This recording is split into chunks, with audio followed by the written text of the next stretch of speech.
My name's Kay Carter. I work at Tyndale House, which is a Bible Research Institute based in Cambridge in the UK. And we do research into the Bible. My role is to help the scholars communicate that research at a popular level. So we have all sorts of communications at an academic level. My role is to help scholars communicate at a popular level, a quite technical subject. So my calling at this point in my life is to serve scholars, to help them and support them to communicate at a popular level. So that's what we're going to have a look at. So I actually live in London with my husband and 2 teenage daughters. And when my children were small, preschoolers, one of the things we used to love to do is to go to museums and galleries in the centre of London. And we used to quite enjoy that. And on one particular occasion, I took my kids, I think they were 2 and 4 at the time, to the Natural History Museum in London. And when we'd finished looking at the exhibits, the great big blue whale skeleton and all the rest of it, we went to the gift shop to get a gift for my husband because he was a bit, sad because he was sitting at his desk in a bank while we were having fun in London. And so we went into the gift shop and I thought we have a great gift opportunity because he'd just lost his house keys. And so he'd lost his house keys, so I thought he needs a new key ring. So I looked in the gift shop, found a great one, quite tasteful, thought this is great. And I showed it to my 4-year-old daughter, and she just looked really horrified. And she was like, Daddy won't want that. He won't like that. And I was quite surprised. Here is the key ring. This is a true story. I don't know if you can see that. It's quite a large key ring with like a little silver Tyrannosaurus Rex hanging off it. I thought it was quite nice, actually, because he bought it anyway, ignored my daughter. But I pulled it out on the bus on the way home, and I said, why don't you think Daddy will like this? And she looked at it, and then she looked at me really doubtfully, and she said, but Mummy, what will Daddy wear on his other ear?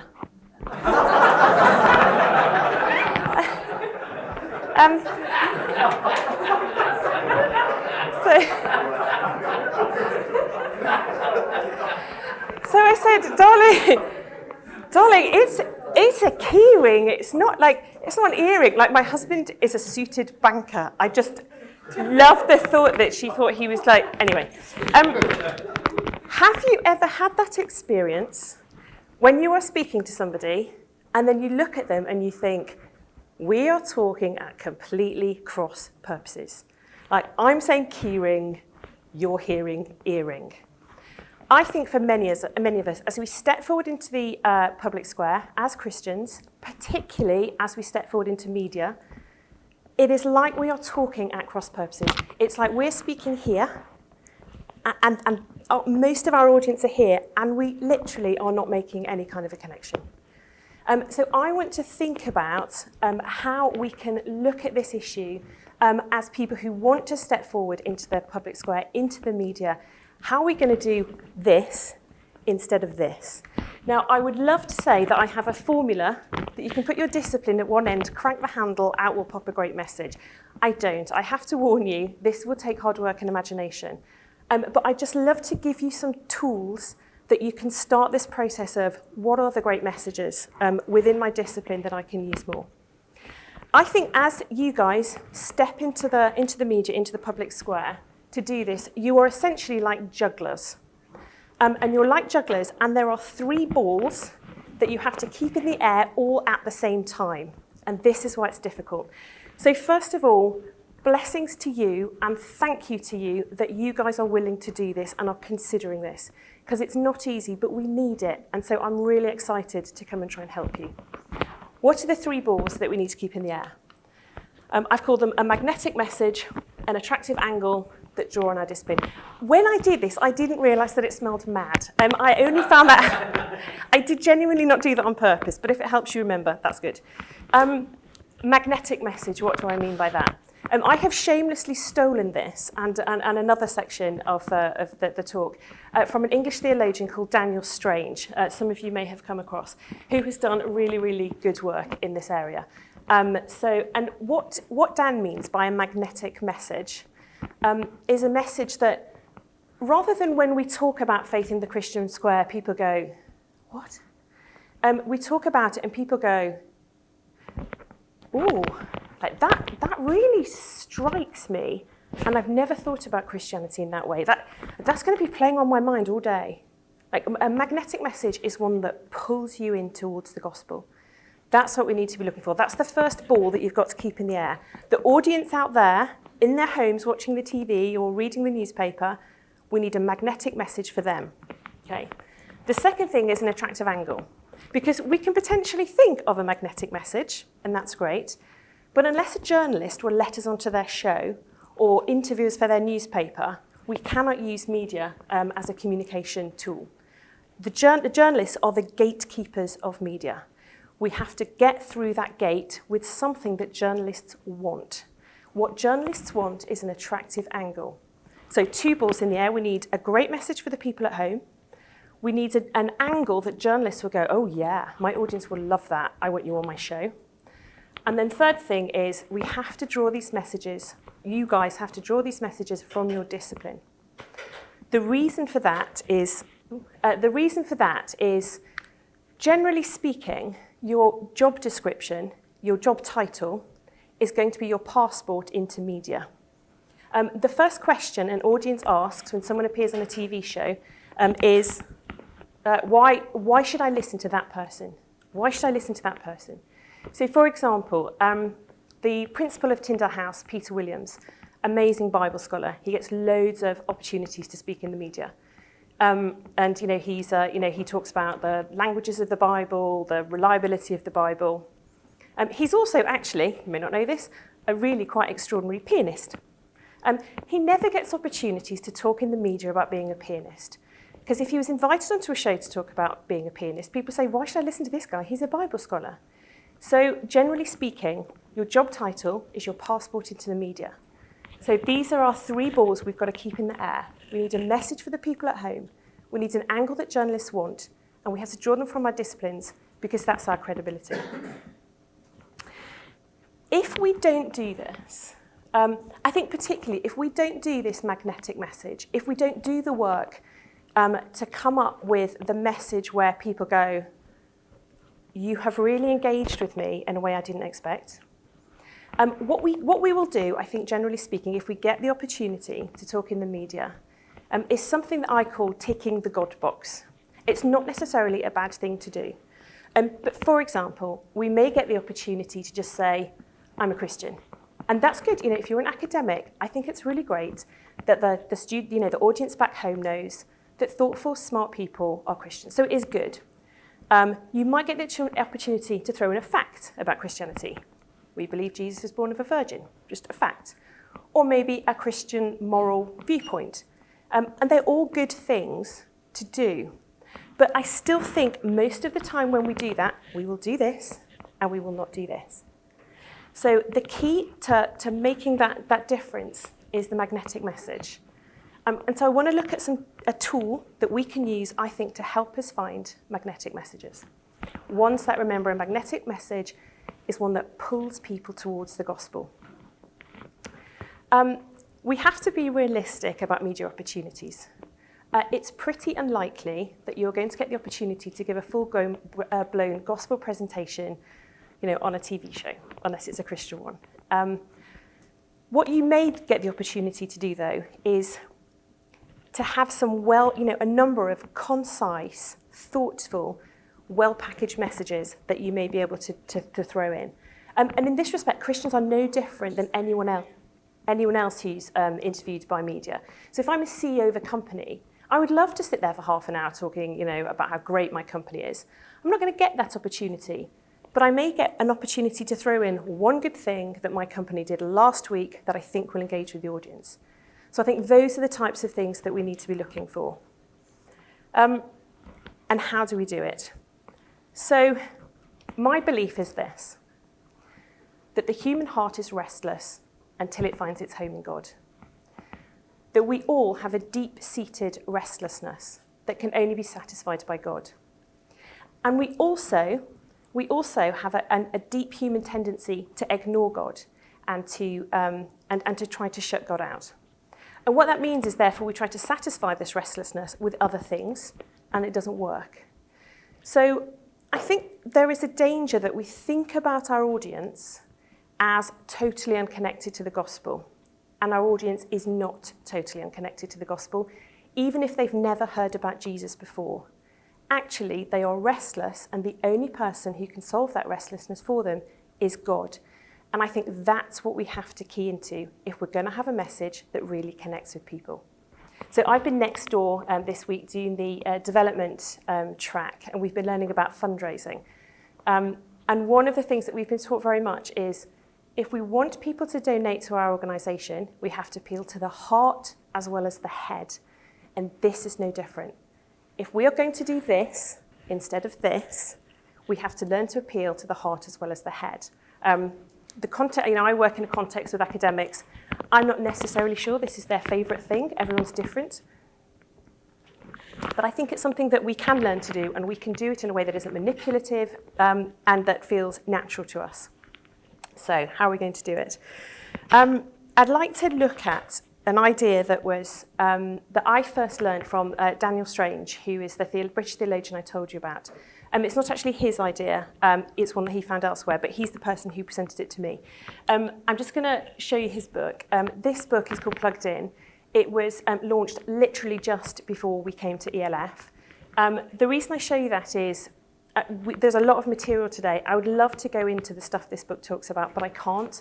I don't have time. But if you want to understand more about how our culture is sort of made to fit along the side, has been developed in a way that is congruent with the story of the building of the kingdom and God's big plan, I would just really, really recommend that book.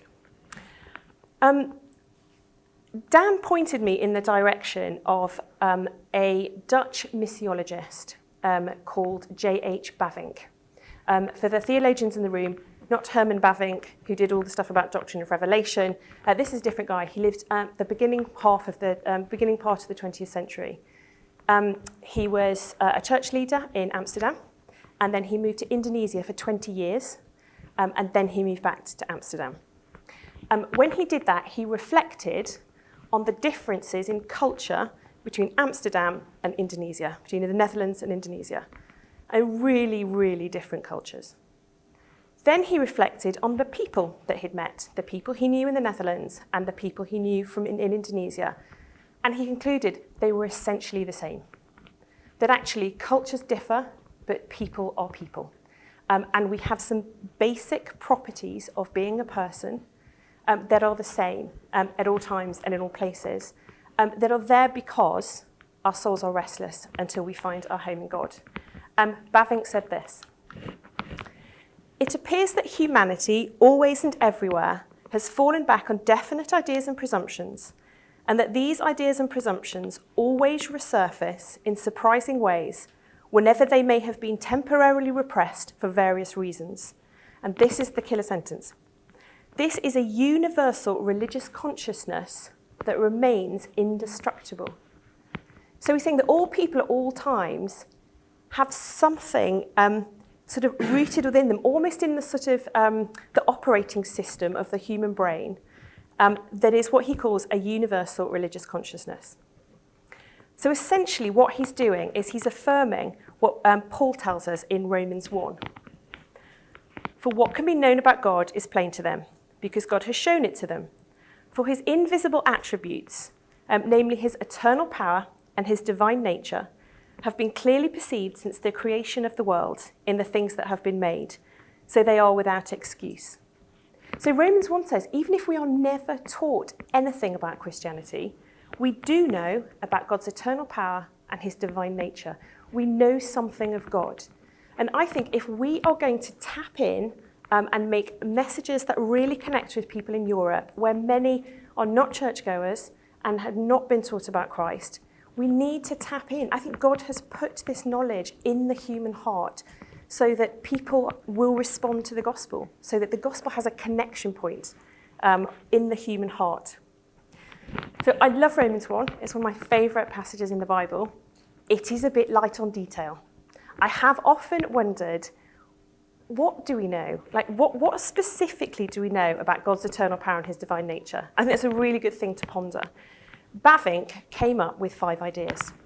J.H. Bavinck came up with 5 traits that he thinks human beings have that sort of put the specifics, possible specifics, onto this idea that we all innately know something about God, even if we've never been taught.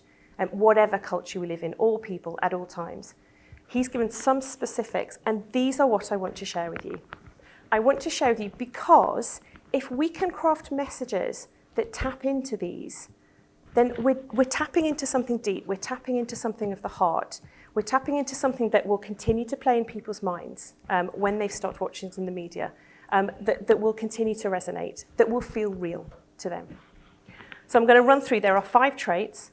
I'm going to run through what the traits are and where we see them already in media. Because if these are universal traits, we would expect to see them surfacing in media. So, the Bavinck 5 traits. The first trait that he talks about is a trait called totality.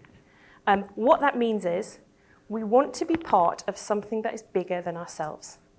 Human beings have this innate sense of we don't want to be an island on our own. We want to be part of something bigger, a bigger vision, a bigger unit, a bigger group of people. At the same time, when we do it, when we get a glimpse of something bigger, we feel irrelevant and small and insecure. And so it's this double-edged sword. And I don't know about you, as soon as I heard this, I could immediately think of people that I know who I think, that is what motivates this person. They want to be part of something bigger than themselves. Where do we see this in media? Okay, this is the fun bit. Right, I don't know if you guys have heard of Extinction Rebellion, which is a climate change pressure group which was formed in the UK, I think it was late last year, and I think is now spreading across Europe. This group, it's a group that formed very quickly and brought London to a standstill for several days with a huge protest. Now, obviously, climate change was covered in the media as a result. The disruption that the group caused was covered in the media. But what was covered more than anything else was the carnival atmosphere of the protest. There was this real sense of people coming from all over the country who didn't know each other to be part of something bigger than themselves. That was what fascinated the media. And so there was singing and dancing and street theatre and people just having a sense of, these people are like me, they feel like me, I'm part of something bigger. At the same time, there was a sadness and almost a desperation in the campaign, which I think is summed up by this banner, "Are we the last generation?" This sense that whilst I'm part of this big movement now, as one person, one individual, what can I do about climate change? I feel so insignificant in the face of this, almost desperately so. Totality, Bavinck's first trait, a desire to feel part of something bigger than myself, which comes with an overwhelming sense of my own individual insignificance. Okay, the second trait that Bavinck said basically is kind of common to all people. Norms. And that means we're all bound by rules that exist outside of ourselves. Rules aren't just something that are a function of government. We don't just obey rules because if not, we might get imprisoned. We have a moral sense that rules are right and good. They're important, they exist. Even if they're not enforced, we might not agree with the specifics, but human beings come with a sense of a sort of rule-based, a rule-based system. I looked for this in the media. What I didn't want to find was examples of just people breaking the law, because that's slightly different, that's the legal system. So I did a search for the term deemed unfair, because I wanted to see where people might say, well, it's not illegal, but that's really unfair. Begging the question, based on what? Which is where I think our opportunities come in. So I looked for some unfair scenarios. This one, Tesco, big supermarket chain in the UK, branded unfair and unethical because of the way it treats its producers.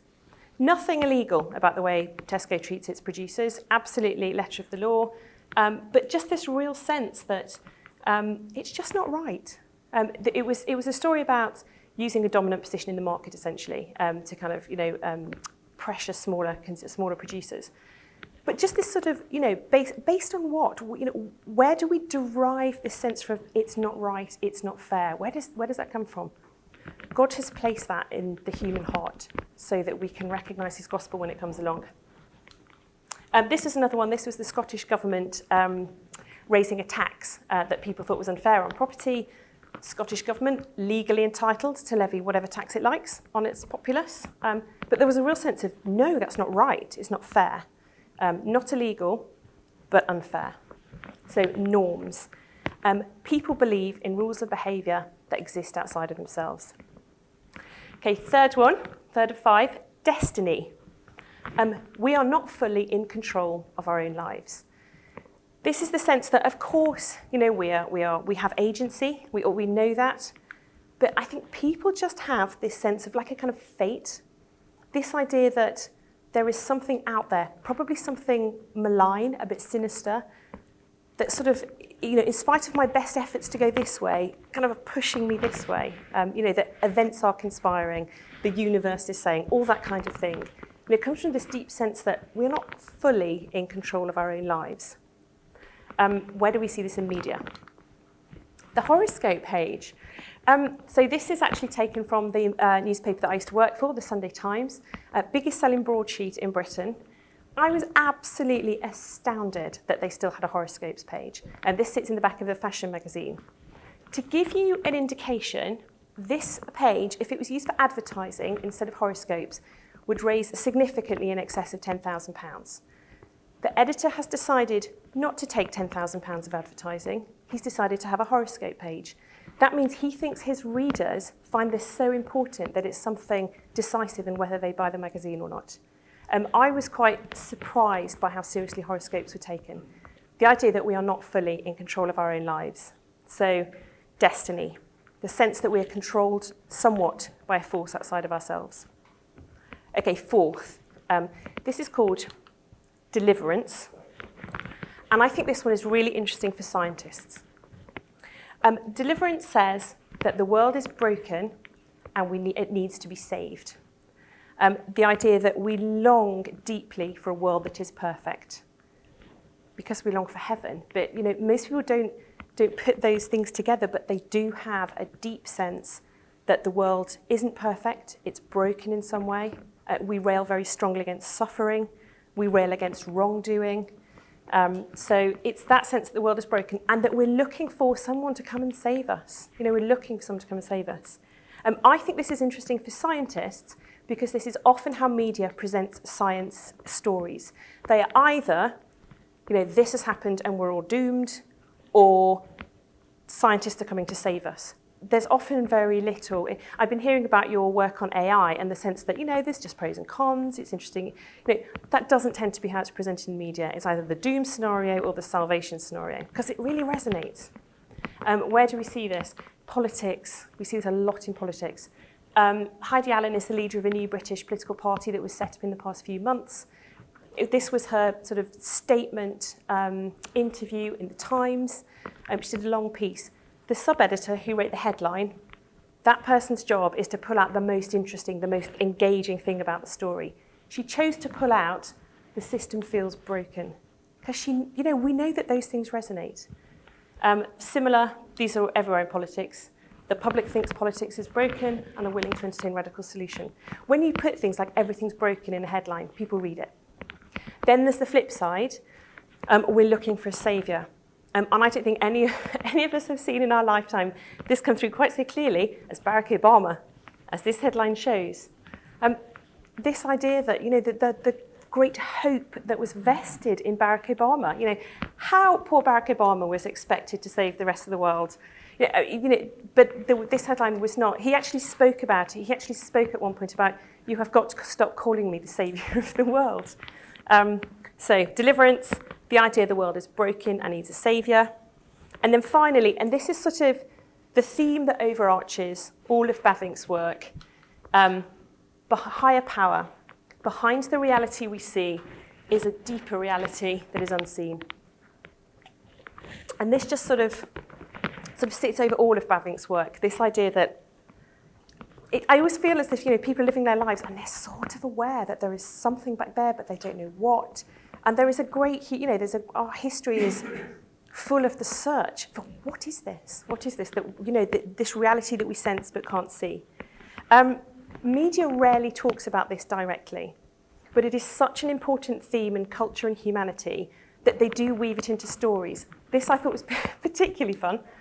This was a story in The Guardian obviously, as Christianity declined in Europe and the UK, there was an expectation that there would be a decline in the kind of belief in the supernatural.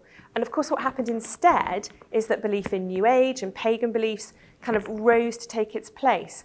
This is the story, and the newspapers want to talk about this because it's a thing, but they can't actually pontificate about is there a unseen reality.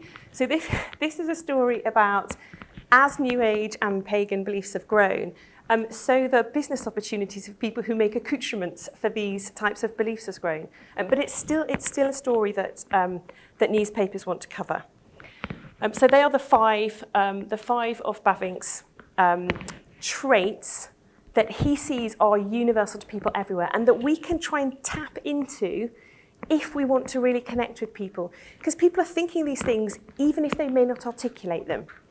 And I can't do the hard work for you of looking into your discipline and thinking, where can you find this stuff? I don't know anything about microbiology or medieval Russian literature or whatever it is you guys are experts in. I can't do that. But I do hope that these tools can help you as you look into your discipline and you try to think, if I'm stepping into a media situation, I want 4 or 5 sort of simply articulated messages that I can pull out and drop into the situation that are kind of congruent with my discipline, but might make people think. And these are like touchstones that we can go for. It's like a shortcut to saying something that will have impact on our audience. Okay, we will forge on then and look at that second ball that we need to keep in the air. What are journalists looking for? How do I get my story? How do I get them to interview me about what I want to talk about? How do we do that? This is much simpler. They're essentially a checklist of about 5, which I'll run through, and they're not difficult. They're common sense. So the first thing is, journalists are looking for things that are surprising. Big factor in what's surprising. This is why journalists like to talk about people who are the first to do something, because we think that's surprising. No one's ever done that before, which is, first to do is a big thread in journalism. We like to be surprised. We like to be surprised. The surprise doesn't have to be positive. Shock sells lots of newspapers. So anything that you're involved with that is surprising in a positive way or surprising in a negative way, that is a hook for journalists. Journalists will recognise that as a hook. So if you're going to a journalist saying, how about writing about this? These are things you can lead with. These are things that will get the journalist on the hook as well, hopefully, that they'll think, my audience would really like that. Because the journalist's job is to filter out the stuff their audience won't want to read and to give them the stuff they will want to read. So surprising. We love to be surprised. We are engaged by being shocked, significantly engaged. So either of those two things.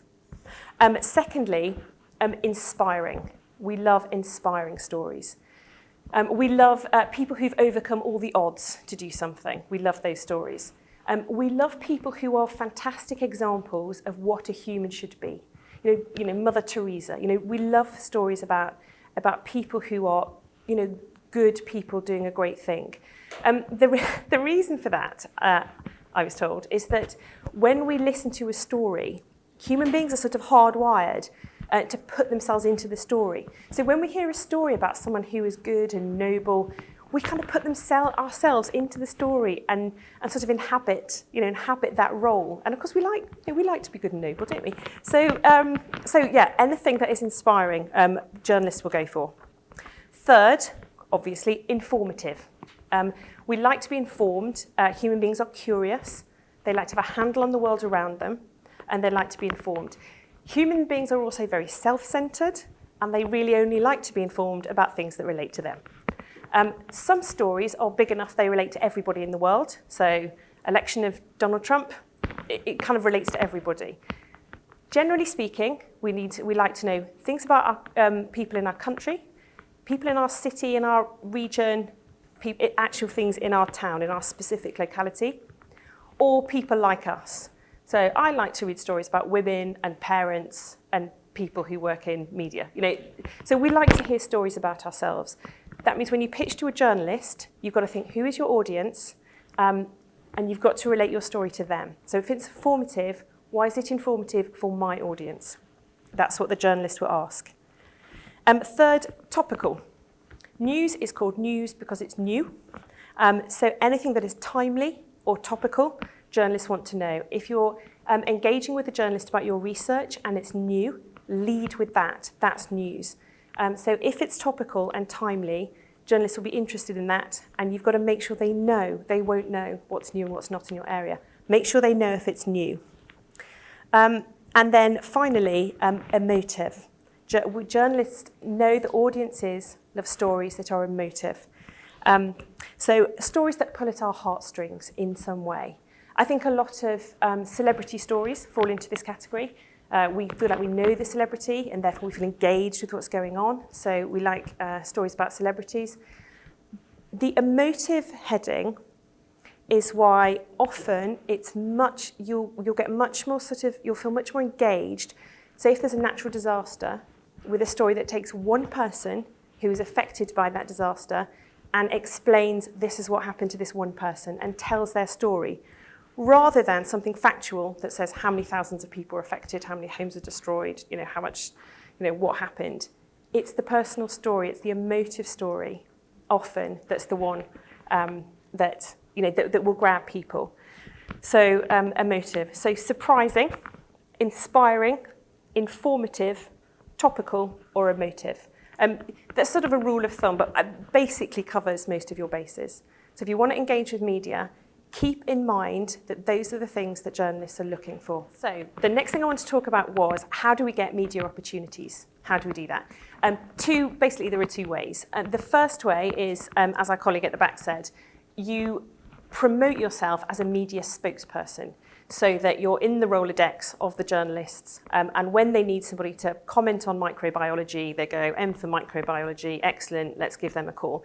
So you get onto the radar of journalists. The fairly straightforward way of doing this, and we do this with our guys at Tyndale House, is you make what's called a media profile. I mean, it's like 3 paragraphs about what you do. You want to lead, you would email it to journalists. So you create a media profile. Don't do it hard copy, I would say, do it by email. You want your job title big at the top. Remember, that's your passport into media. Then you want a couple of paragraphs about what you are able to comment on, the kinds of stories that you can comment on.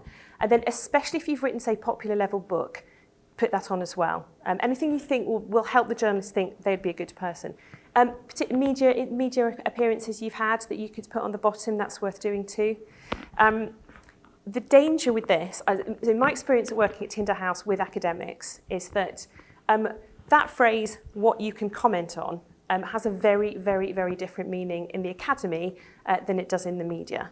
So in the academy, draw it broadly. Do not feel you're being dishonest by giving a capacious definition of what your area is, your competence for comment, because they're not going to be asking you about the detail. They're going to be asking you very, very basic questions.